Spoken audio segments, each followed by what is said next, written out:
નમસ્કાર. આજના આપણા પ્રદેશ 2 ઓગસ્ટ 1954 દિવસે આઝાદ થયો. 73 વર્ષમાં આપણે મુક્તિ દિનની ઉજવણી કરી રહ્યા છીએ. ઘણી ખુશીની વાત છે.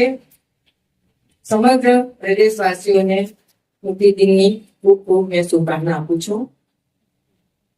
ઘણી ખુશી થાય છે, ગર્વ પણ થાય છે. આપણા જે પણ પ્રદેશ માટે સ્વતંત્ર સેનાનીઓ હતા, જેમને બલિદાન આપ્યું, જેમનું સાહસથી આ પ્રદેશને આઝાદી મળી, એવા બધા જ સ્વતંત્ર સેનાનીઓને કોટી કોટી નમન કરીએ છીએ. આપણે પ્રદેશના બધા જનપ્રતિનિધિઓ છે.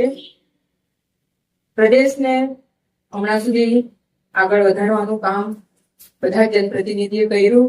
આવતા દિવસોમાં આપણે બધાએ કરવાનું છે. આ 73 વર્ષમાં આપણો પ્રદેશ ખૂબ જ આગળ વધી રહ્યો છે. વૈધો પણ છે.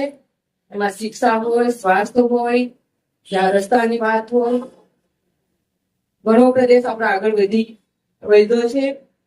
બસ એ જ રીતના આપણા પ્રદેશને આગળ વધારીએ, બધા સાથે મળીને. એવું આજના દિવસે બધાને હું કહીશ. જે આપણા સ્વતંત્ર સેનાનીઓએ જે આદર્શ વિચારો આપણને આપ્યા છે, એને પણ આપણે આગળ લઈ જઈશું. આપણા પ્રદેશમાં આજે સ્થિતિ એવી છે, જે બાળ પણ વચ્ચે આવી, એમાં પણ બધાએ હળી મળીને ખૂબ જ આપણા લોકોને મદદ કરી. એના માટે પણ બધાને ખૂબ ખૂબ આભાર વ્યક્ત કરીશ. એ જ રીતના આપણા પ્રદેશના લોકોને સાચવશું. આપણા જે પણ સ્વતંત્ર સેનાનીઓએ ઘણી બધી મહેનત ને પોતાના બલિદાન સાહસથી, જેમણે જાનની પરવા કર્યા વગર આ પ્રદેશને વિદેશી શાસનમાંથી મુક્ત કરાવ્યા, અને આપણા બધા જનપ્રતિનિધિના એક મહેનતથી આ પ્રદેશને ખૂબ જ આપણે સુંદર બનાવીશું. એટલું હું આજે સાંસદ તરીકે બધાને આશ્વાસન આપીશ. અને ખાસ કરીને ત્યાં જે બાઢગ્રસ્ત આપણા લોકો હતા, એમના માટે પણ આપણે ઓલવેઝ બધા સાથે ઊભા છીએ, પડખે ઊભા છીએ. સાથે રહીને એમને પણ આપણે મદદ કરીશું. એ જ રીતના પ્રદેશને આપણે આગળ વધારીએ. આવતા દિવસોમાં આપણે જન સુધી જે આપણા કેન્દ્ર સરકારના કાર્યો છે, પ્રદેશના વિકાસના કાર્યો છે, જન સુધી પહોંચાડીએ, ઘર સુધી પહોંચાડીએ. ને આ પ્રદેશને ખૂબ જ સુંદર બનાવીને લોકોને એક બહુ સારું લાઈફ આપણે આપી શકીએ, એવી શુભકામના સાથે બધાને ખૂબ ખૂબ એક વખત આભાર. એમની આભારની સાથે સાથે ફરી એકવાર મુક્તિ દિનની પ્રદેશવાસીઓને, સમસ્ત પ્રદેશવાસીઓને શુભકામના આપું છું. ખૂબ ખૂબ ધન્યવાદ. જય હિન્દ, જય દાદરા નગર હવેલી. ધન્યવાદ. 72મા મુક્તિ દિન નિમિત્તે મારી સાથે આ પ્રદેશના સાંસદ કલાબેન ડેલકરજી, જિલ્લા પંચાયતના અધ્યક્ષા ઈશાબેન ખબરજી, નગરપાલિકાના અધ્યક્ષ સોમનાથ દેવરેજી, મારા સાથી સુનિલભાઈ પાટીલજી, જિલ્લાના અધ્યક્ષ દીપકભાઈ, શાંતુભાઈ પૂજારીજી, મારા પ્રદેશના સાથી ટીમ મેમ્બરો, પૂર્વ અધ્યક્ષો, મારા તમામ યુવા મોરચાના અધ્યક્ષ, તમામ અહીં ઉપસ્થિત જનપ્રતિનિધિ, મીડિયાના ભાઈઓ, આપ સૌને આ મુક્તિ દિન નિમિત્તે સૌપ્રથમ હાર્દિક શુભકામનાઓ. અને જેમણે આ મુક્તિ અપાવવા માટે આ પ્રદેશમાં બલિદાન આપ્યું છે, એ તમામ સ્વતંત્ર સેનાનીને હું દિલથી નમન કરું છું, વંદન કરું છું. મિત્રો, આ પ્રદેશ આઝાદ, આપણે એમ કહેવાય છે કે 2 તારીખથી 22 તારીખથી દાદરા જ્યારથી આઝાદ થયું ત્યારથી એની નીવ રખાઈ.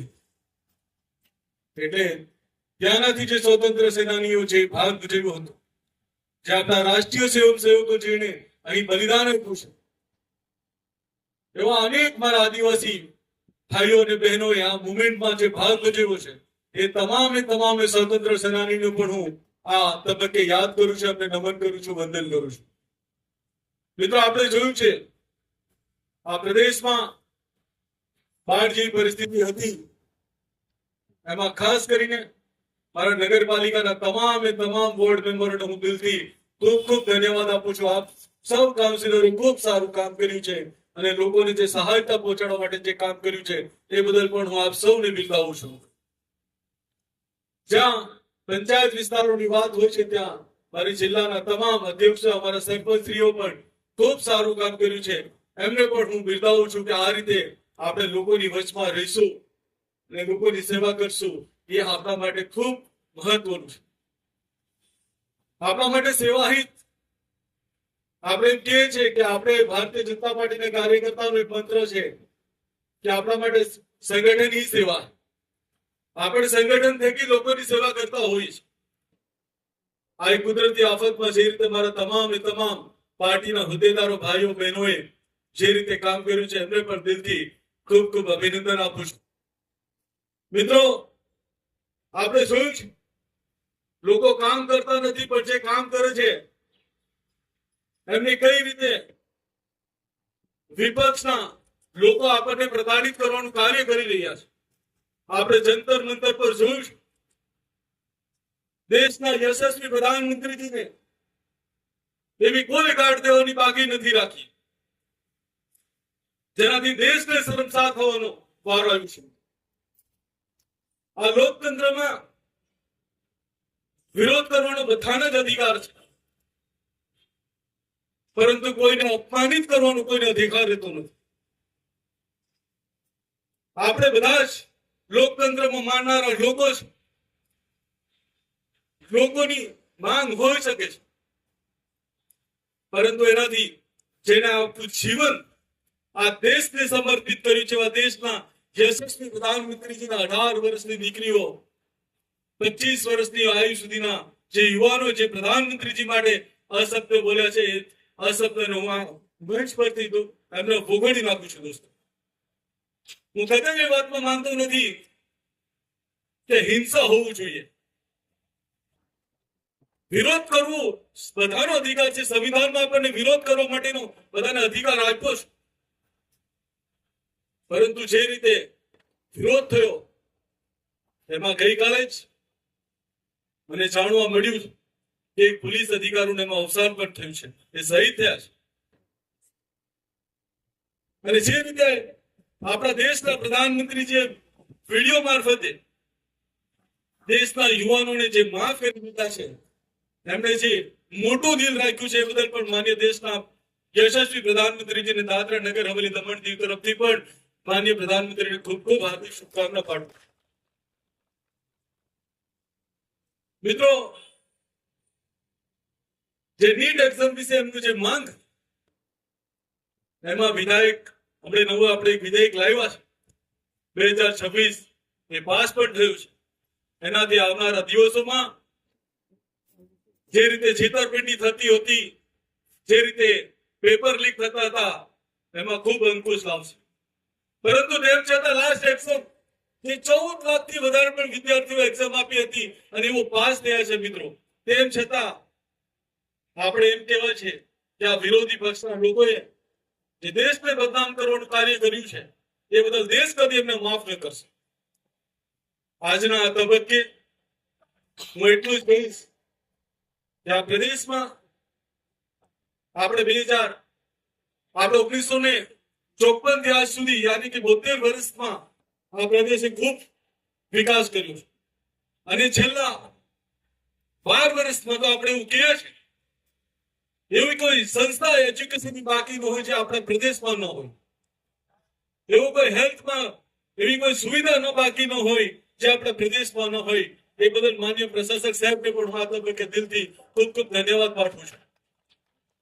આવનારા દિવસોમાં મિત્રો ચેલેન્જિંગ રહેશે અને રાજનીતિ માટે ઓલવેઝ ચેલેન્જ હોય છે.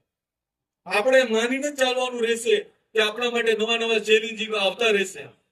અમુક પાર્ટીઓ તો કામ કરવું નથી પરંતુ ક્રિટિસાઇઝ કરવું છે એમને કરવા દેજો. એમની વાતોને આપણે ખૂબ જવાબ આપણે પ્રદાન આપવાનો. આપણી જ પાર્ટીના કાર્યકર્તા હોય આપણી જ અહીંની લોકલ જે સરકાર છે એમને જે પણ રાહત સામગ્રી પહોંચાડવાનું કાર્ય કરી દીધું છે મિત્રો. અને આવનારા દિવસોમાં પણ આ પ્રદેશમાં જે કોઈ ઘરને પણ નુકસાન થયું હશે એમનું પણ સર્વે થઈ રહ્યું છે મિત્રો.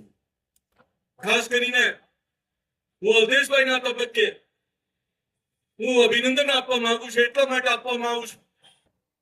જે દિવસે પાણી ભરાયું હતું એમણે પ્રથમ કોલ મને કર્યો હતો, અને જે આંબેડકર આપણું જે રહે છે વોર્ડ નંબર 8 માં, સૌથી પહેલા મેં અવધેશભાઈ સાથે વાત કરીને ત્યાં 22,000 લીટર પાણી પહોંચાડવાનું કામ અમે સૌ પ્રથમ કર્યું હતું. ત્યાં 1,000 થી વધારે નાસ્તાની વ્યવસ્થા બીજા દિવસે, યાને કે સવારના 1,000 થી વધારે નાસ્તાની પેકેટની વ્યવસ્થા અમે કરી હતી.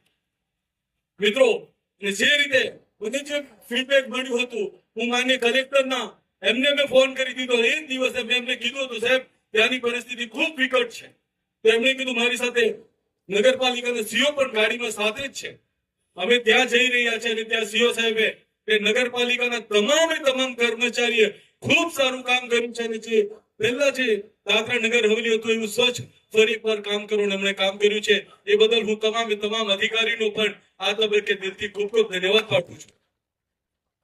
મિત્રો, આપ સૌને એટલી વિનંતી કે આપણે વિપદા આવે, વિપદામાંથી આપણે કઈ રીતે બહાર નીકળીએ એનો પ્રયાસ આપણે હોવો જોઈએ. કોણ આપણી વિશે બોલે છે, કોણ આપણને શાબાશી આપે છે, એ પર ધ્યાન નહીં કરતા આપણું ધ્યેય એક હોવું જોઈએ. આપણે ધ્યેયથી ચૂકશું નહીં. આપણો ધ્યેય એક જ હોવું જોઈએ કે આપણો પ્રદેશ કેવી રીતે વિકાસ કરી શકે, કેવી રીતે વિકાસની દિશા પર, જે રીતે પ્રગતિ પંથ પર જઈ રહ્યો છે એને કોઈ ઉતારવાની પ્રયત્ન કરે તેની વાતો બનાવતા આપણે બધાએ બેન કલાબેને કીધું તેમ આપણે ખંભેથી ખંભે મળાવીને આ પ્રદેશને હજુ પણ જે કોઈ સમસ્યા આવશે એનું નિરાકરણ કરશું. અને જેમનું નુકસાન થયું છે, મારા જિલ્લા પંચાયતના અધ્યક્ષા નિશાબેનને મેં જોયા છે, ખાનવેલ વિસ્તારમાં પણ એવું ફરી રહ્યા છે, નગરપાલિકા વિસ્તારમાં પણ એવું ફરી રહ્યા છે. એમના દ્વારા કીટ વિતરણ પણ કરાવ્યું છે. નિશાબેન, તમને પણ દિલથી અને તમારી ટીમને ખૂબ ખૂબ ધન્યવાદ આપું છું. આ રીતનું નિષ્ઠાથી કામ કરતા રહેજો. હું જોઉં કે ના જોઉં, પાર્ટીનો કોઈ કાર્યકર્તા જુએ કે ના જુએ, ઉપરવાળો જુએ છે, એનાથી મોટું કોઈ હોતું નથી. તમે જે કામ પવિત્ર કામ કરી રહ્યા છે એ બદલ મારા તમામ જનપ્રતિનિધિઓને આ તબક્કે દિલથી ખૂબ ખૂબ ધન્યવાદ આપું છું. ફરી એકવાર આ મુક્તિ દિન નિમિત્તે આપ સૌને દિલથી ખૂબ ખૂબ ધન્યવાદ આપું છું.